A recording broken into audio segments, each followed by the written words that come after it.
Quie Iesu Domine, dona eis requiem.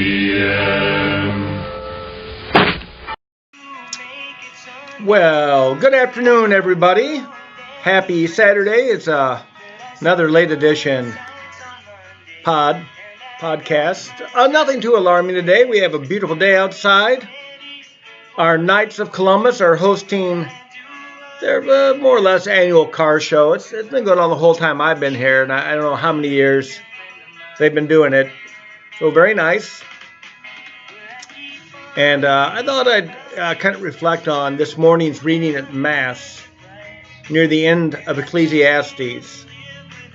And it's kind of a sobering reflection, basically telling the young person, the young man, young woman, to enjoy your youth while it lasts, because you're going to get old and things are going to get worse.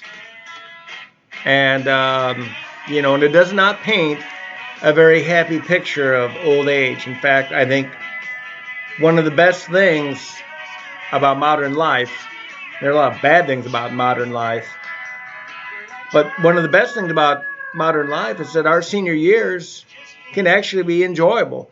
Not completely pain-free. There are a lot of people who live with persistent pain. I've talked to people in person and online who have to deal with persistent pain. I can't imagine what something like that is like.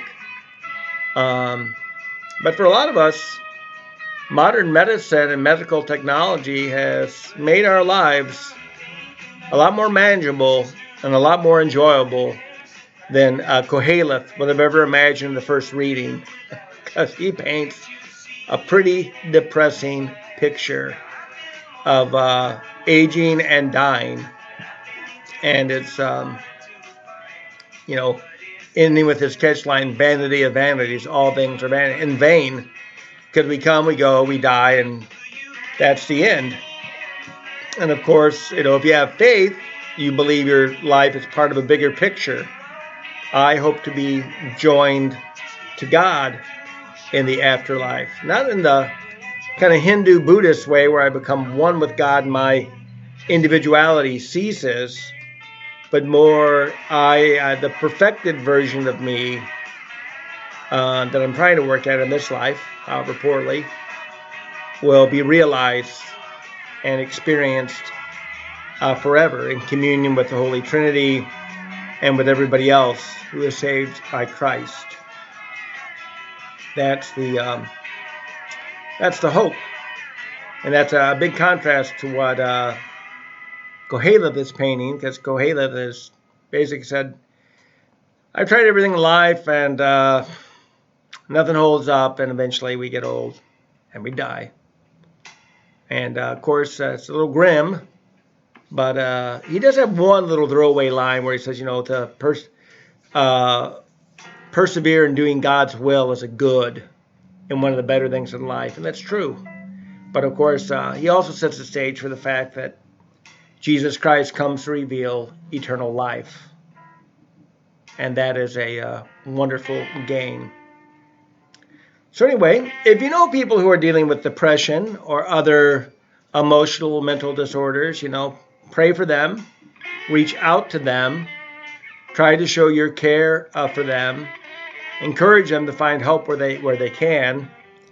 Both my parents dealt with depression at different times in their life.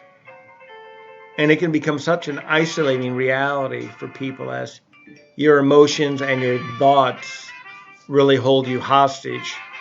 And it's very, very frightening how depression will keep locked in like a stasis, the very thing that you need, depression attacks. Where you need engagement with people, you need a bigger picture of life. Depression shrinks your world down to you and the prison you're in, and it is it's a terrible prison.